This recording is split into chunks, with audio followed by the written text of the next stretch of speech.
Hi friends, எல்லோரும் நல்லா இருக்கீங்களா ஃப்ரெண்ட்ஸ்? இன்றைக்கி நாம் சென்ட் சங்கீஸ் கிச்சன் சேனலில் என்ன ரெசிபி பார்க்க போகிறோன்னா, பள்ளிப்பாளையம் சிக்கன் பார்த்துருப்போம், நெல்லாம்பட்டி சிக்கன் வறுவல் பார்த்துருப்போம், ரங்கீலா சிக்கன் வறுவல் கூட பார்த்துருப்போம். ஆனால் தேவனாங்குறிச்சி நாட்டுக்கோழி சிக்கன் வறுவல் பார்த்துருப்போமா? இன்றைக்கி பார்க்கலாம் வாங்க. அதுக்கு எப்படி சமைக்கலான்னு பார்க்கலாம். ஃபஸ்ட்டு நாங்கள் 1 கிலோ நாட்டுக்கோழி கறி எடுத்திருக்கோம். வீட்லேயே வளர்த்த நாட்டுக்கோழி தான். அது ஒரு கோழி முழுசாக, ஒரு வெடைக்கோழியை நாங்கள் வெட்டி எடுத்து வச்சுருக்கோம். எப்படி சமைக்கலான்னா, ஃபஸ்ட்டு ஒரு பாத்திரத்தை அடுப்பு மேலே வச்சுட்டு அடுப்பை ஆன் பண்ணிக்கலாம். பாத்திரம் சூடேறினதையும் நம்ம நல்லெண்ணெய் ஊற்றிக்கலாம். நல்லெண்ணெய் ஒரு 100 ml மட்டும் ஊற்றிட்டு, எண்ணெய் சூடேறினதுக்கப்புறமா கடுகு போட்டுக்கலாம். கடுகு நல்லா பொரிஞ்சு வரட்டும்.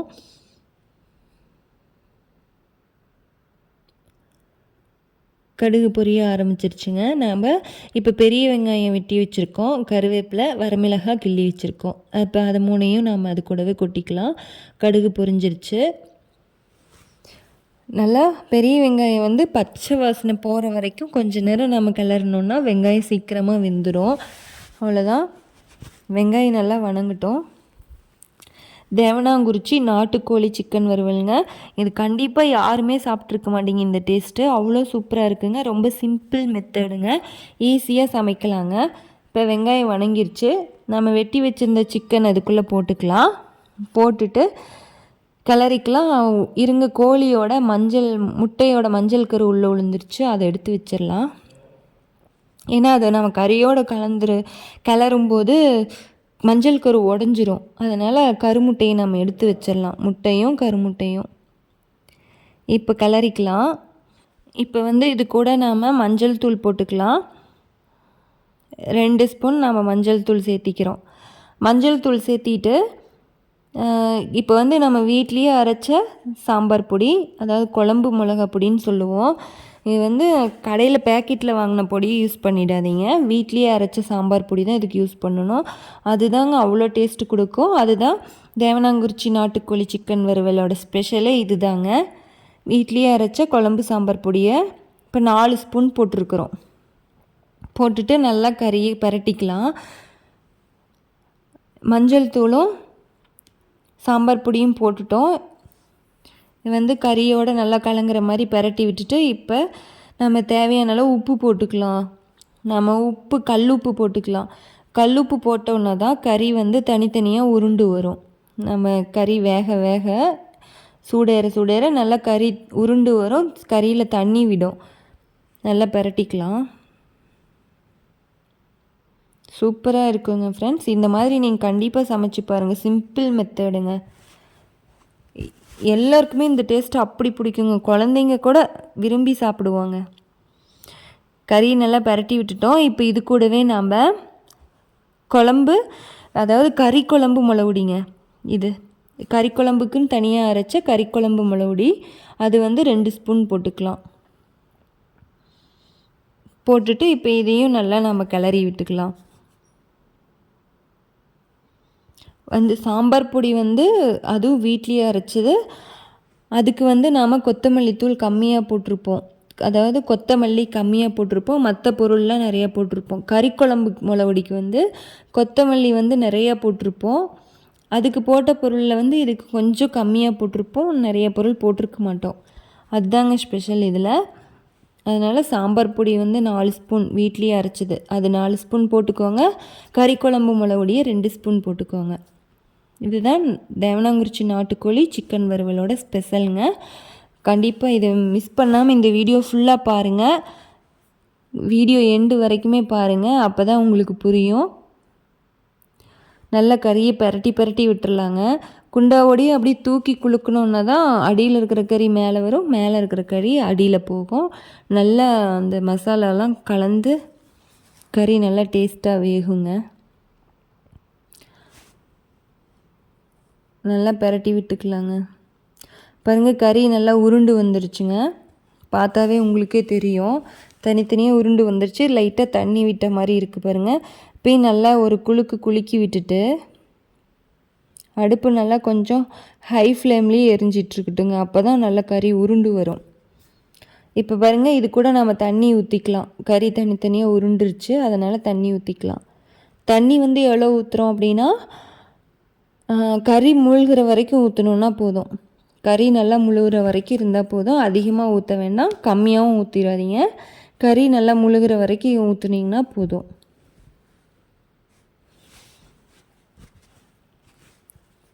பாருங்கள், கறி நல்லா முழுகிற வரைக்கும் மட்டும்தான் ஊற்றிருக்கோம்.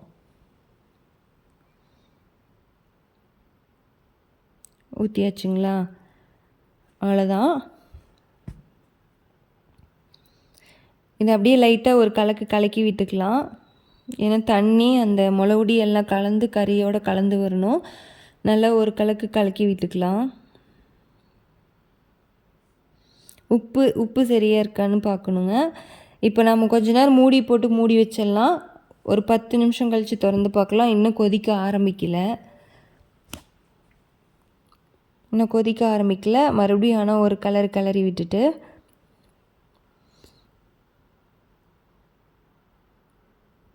அந்த கொழுப்பு இருக்குது பாருங்கள், அதை எடுத்து வச்சிடலாம்.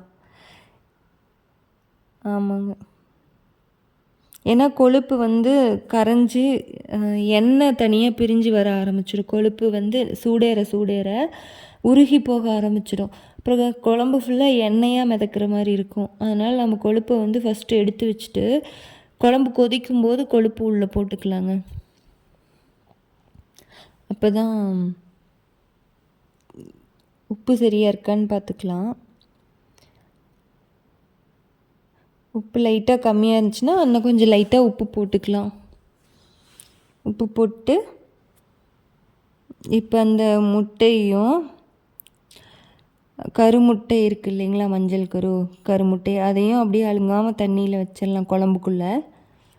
அது அப்படியே கொதிக்க மஞ்சள் கருமுட்டை வந்து சீக்கிரமாக வெந்துடும். முட்டை வந்து ரொம்ப நேரம் எடுத்துக்கும். அப்படியே மூடி வச்சிடலாங்க. மறுபடியும் ஒரு 10 நிமிஷம் கழித்து திறந்து பார்க்கலாம். நல்லா கொதிக்க ஆரம்பிச்சிருச்சு பாருங்கள். லைட்டாக கிளறி விடலாம். ஆனால் கிளறி விட்டோன்னா கருமுட்டை வந்து உடைய வாய்ப்பு இருக்குது. கருமுட்டை இப்போ 3/4 பதம் வெந்திருக்கும் பாருங்கள். 3/4 பதம் வெந்துருச்சு. இன்னும் ஒரு 5 நிமிஷம் வேகட்டும். நல்லா வெந்ததுக்கப்புறம் எடுத்து வச்சிடலாம்.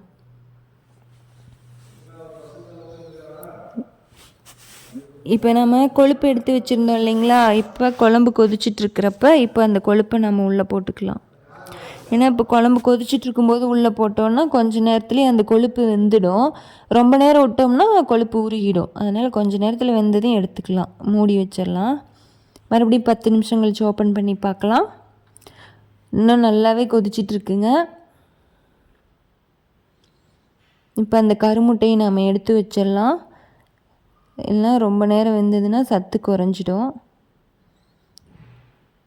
அழுங்காமல் கருமுட்டையை எடுத்துக்கலாம்.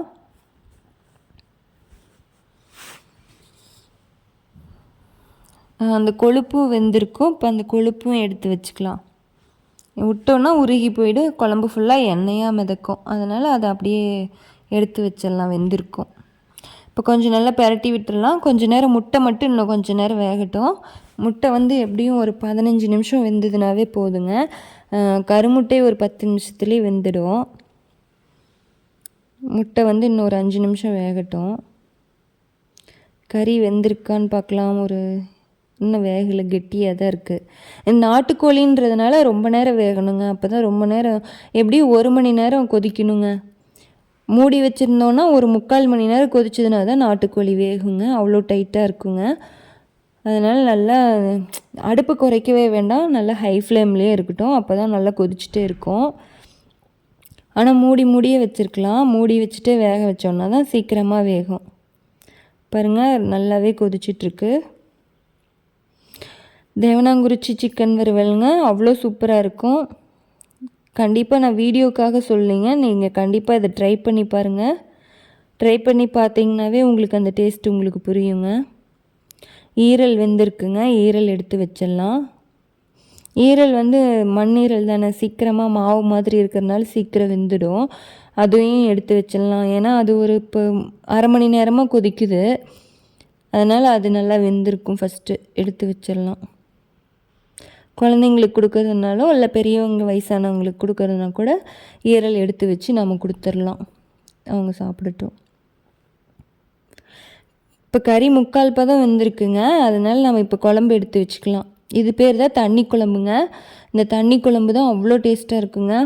எந்த குழந்தையுமே கறி குழம்பு வேண்டான்னு சொல்லுதுன்னா நீங்கள் இந்த தண்ணி குழம்பு கொடுத்து பாருங்கள். அந்த குழந்தைங்களுக்கு ரொம்ப பிடிக்குங்க. எப்போவுமே நீங்கள் இந்த மாதிரி சமைக்கும்போது குழந்தைங்க கறி குழம்பு வேண்டான்னு சொல்ல மாட்டாங்க, எனக்கு சிக்கன் வேண்டான்னு சொல்ல மாட்டாங்க. அவ்வளோ டேஸ்ட்டாக இருக்குங்க. எங்கள் குழந்தைங்களுக்கு ரொம்ப பிடிக்கும், எங்களுக்கும் ரொம்ப பிடிக்குங்க. அவ்வளோ சூப்பராக இருக்கும். அதனால தான் உங்களுக்கும் நீங்களும் கற்றுக்குவாங்கன்னு சொல்லி தான் உங்களுக்காகவும் வீடியோ போட்டு காட்டுறேன். மிஸ் பண்ணாமல் நீங்கள் கண்டிப்பாக இந்த டேஸ்ட்டு சமைச்சு பாருங்கள். சமைச்சு பார்த்து சாப்பிட்டு பார்த்தீங்கன்னாவே உங்களுக்கே இவ்வளோ டேஸ்ட் இருக்கா அப்படின்ட்டு, இவ்வளோ நாள் இது நம்மளுக்கு தெரியாமல் போச்சே அப்படின்னு நினைப்பீங்க. அப்படி இருக்குங்க டேஸ்ட்டு. தேவனாங்குறிச்சி நாட்டுக்கோழி சிக்கன் வறுவலுங்க. பள்ளிப்பாளையம் சிக்கன் சாப்பிட்ருக்கோம் கடையில், ஹோட்டலில். ஆனால் இந்த தேவனாங்குறிச்சி நாட்டுக்கோழி சிக்கன் வறுவலோட ஸ்பெஷல் இப்போ போட்டுட்ருக்கேன் பாருங்கள். மறுபடியும் இப்போ நம்ம தண்ணி குழம்பு எடுத்து வச்சதுக்கப்புறமா 3 ஸ்பூன் குழம்பு சாம்பார் பொடியும் நம்ம இப்போ போட்டிருக்கோங்க கறியில். இப்போ குழம்பு எடுத்து வச்சதுக்கப்புறமா தான் நம்ம கறி மேலே போட்டிருக்கோம். இப்போ இந்த மிளகுடி ஒரு 15 நிமிஷம் கொதிக்கணுங்க. ஏன்னா இந்த குழம்பு சாம்பார் பொடி எல்லா கறியிலையும் கலங்குற மாதிரி நல்லா பெரட்டி விட்டுட்டு ஒரு 15 நிமிஷம் கொதிச்சிச்சுன்னா எல்லா கறிக்கும் அந்த டேஸ்ட்டு போயிடும், டேஸ்ட்டு கலந்துரும். இப்போ கொஞ்சமாக நாம் கொத்தமல்லி கீரை தூவிக்கலாம். அவ்வளோ சூப்பராக இருக்குங்க. மிஸ் பண்ணாமல் கண்டிப்பாக நீங்கள் இதை சமைச்சு பாருங்கள். உண்மையிலேயே அவ்வளோ டேஸ்ட்டாக இருக்குங்க. எல்லாருக்குமே எங்கள் ஃபேமிலியிலே எல்லாருக்குமே ரொம்ப பிடிச்ச ஸ்பெஷல் எதுன்னா அந்த தேவனாங்குறிச்சி சிக்கன் வறுவல் தாங்க. நல்லா பெரட்டி விடலாங்க. ஏன்னா நல்லா பெரட்டி விட்டுட்டு அந்த கொஞ்சமாக குழம்பு விட்டுருந்தோம் இல்லைங்களா, அந்த எல்லா குழம்பையும் நம்ம தண்ணி குழம்பு அல்லல, கொஞ்சமாக கறியில் விட்டுருக்கோம். அந்த குழம்பு கொஞ்சம் சுண்டுற வரைக்கும் நல்லா கொதிக்கிட்டோங்க. அவ்வளோதாங்க, நல்லா கொதிச்சிட்டோம். ஒரு 15 நிமிஷம் தான். அந்த குழம்பு சாம்பார் பொடி லாஸ்ட்டாக போட்டோம்ல, அது போட்டதுக்கப்புறம் ஒரு 15 நிமிஷம் நல்லா கொதிச்சிச்சுன்னா எல்லா கறிக்கும் அந்த டேஸ்ட்டு கிடச்சிரும். அதாவது தேவனாங்குறிச்சி நாட்டுக்கோழி சிக்கன் வறுவல் ஈஸியாக ரெடி ஆகிடுங்க. ரொம்ப சிம்பிள் மெத்தடுங்க. நம்ம எந்த ஒரு எக்ஸ்ட்ரா பொருளும் போடல, ஒரு இஞ்சி பூண்டு போடலை, வேறு எந்த ஒரு பேக்கெட் மசாலா பொடியும் போடலைங்க. வீட்லேயே அரைச்ச குழம்பு சாம்பார் பொடி போட்டிருக்கோம், அதாவது கறி குழம்பு மிளகுடி போட்டிருக்கோம். இது 2 தாங்க நம்ம எக்ஸ்ட்ரா போட்டிருக்கோம். அது எப்பவும் போடுற மஞ்சள் தூள், கல்லுப்பு போட்டிருக்கோம். அப்புறம் தாளிக்கிறதுக்கு போடுற வெங்காயம், வரமிளகாய், கருவேப்பிலை, இவ்வளோ தாங்க போட்டிருக்கோம். ரொம்ப சூப்பராக ரெடி பண்ணிட்டோம் பாருங்கள். பார்க்கவே எவ்வளோ சூப்பராக இருக்குங்க. இதை நீங்கள் சாப்பிட்டு பார்த்தீங்கன்னா அவ்வளோ டேஸ்ட்டாக இருக்குங்க. தேவனாங்குறிச்சி சிக்கன் வறுவல் ரெடிங்க. இந்த வீடியோ உங்களுக்கு பிடிச்சிருந்தால் லைக் பண்ணுங்கள், ஷேர் பண்ணுங்கள், கமெண்ட் பண்ணுங்கள். கண்டிப்பாக சப்ஸ்கிரைப் பண்ணுங்கள் ஃப்ரெண்ட்ஸ். தேங்க்யூ.